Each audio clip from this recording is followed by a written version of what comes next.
Hi guys, welcome back to my video. Now it's the first day of the month. Balik pasukan na naman. So at this point, I would like to discuss with you about the concepts and nature of businesses according to its operation. The present topic is about the types of business according to activities. This is in the curriculum guide of senior high school accountancy business management strand. Our objectives: at the end of the lesson, you will be able to first define and identify the types of business according to activities, classify and understand the nature of the business, and the last one, relate it into daily activities. Business is an organization that converts inputs or resources such as materials, labor, and overhead into outputs, which are usually either goods or services. There are three major types of business. First is the service companies, second is the merchandising companies, and the third one is the manufacturing companies.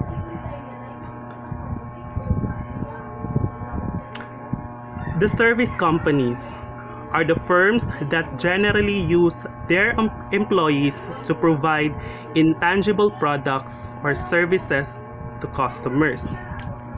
Take note to the word intangible products, meaning there are no physical substance involved, only the professional skills, advices, and expertise of the professionals were involved, and other related products like sa mga salon, barbershop, and laundry services. In the operating cycle of service companies, so in the first stage is the cash on hand. Then, the company will pay its employees and other expenses.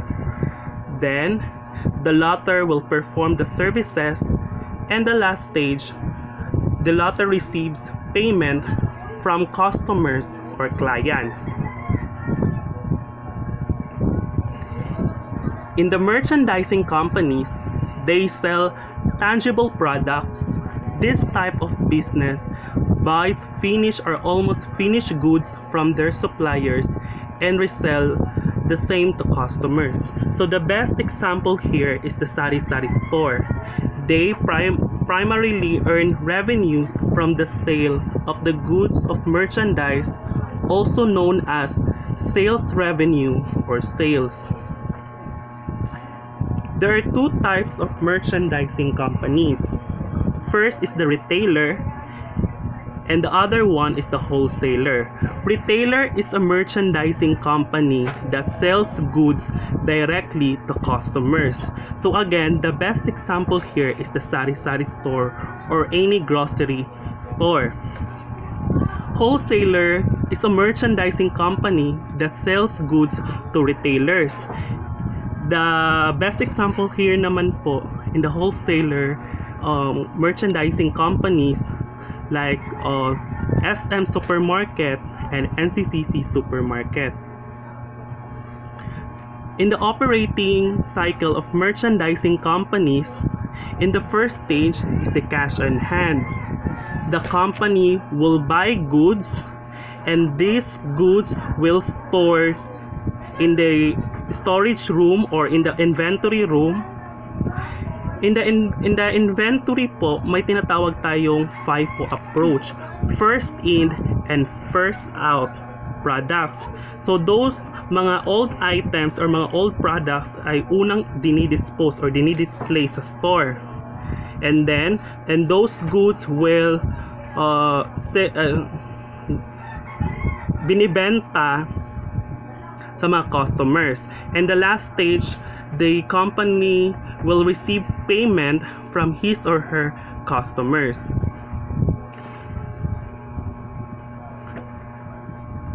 Manufacturing companies, or simply manufacturers, buy materials, convert them into products, and then sell the products to other companies or to the final consumers.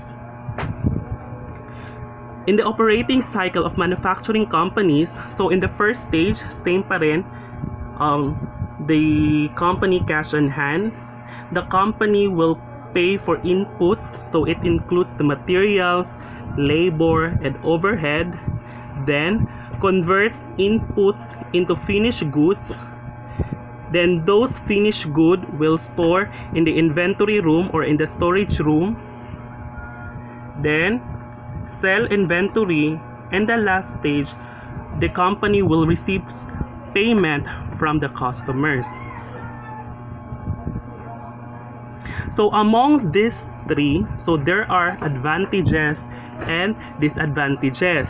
So in the service, the advantages are absence of inventory, no production facilities, while the disadvantages are inability to standardize services and maintaining human capital. In the merchandising naman, the advantages are visible products, less conversion, time, and effort. While in the disadvantages, managing inventory. Of course, as always, the company will monitor the damages, the variances of those products. And the last one is the manufacturing. The advantages are quality control and visible products. While the disadvantages of manufacturing, it generally needs production facilities, high conversion costs. High conversion cost, it includes those raw materials or mga initial resources, mga labors, and any other overhead expenses. And the last one, of course, the same with the merchandising, managing inventory.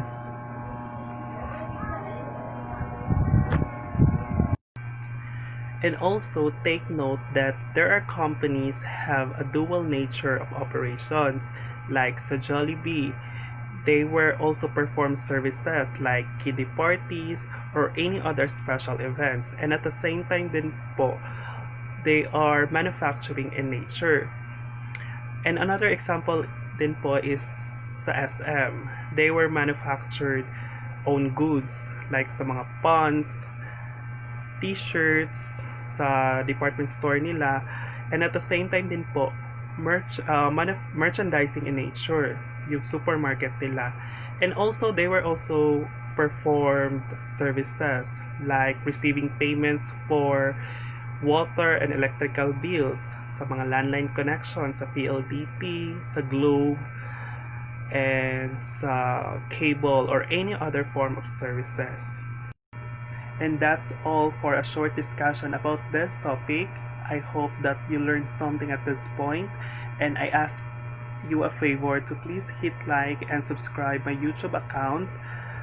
So thank you po, and keep safe everyone.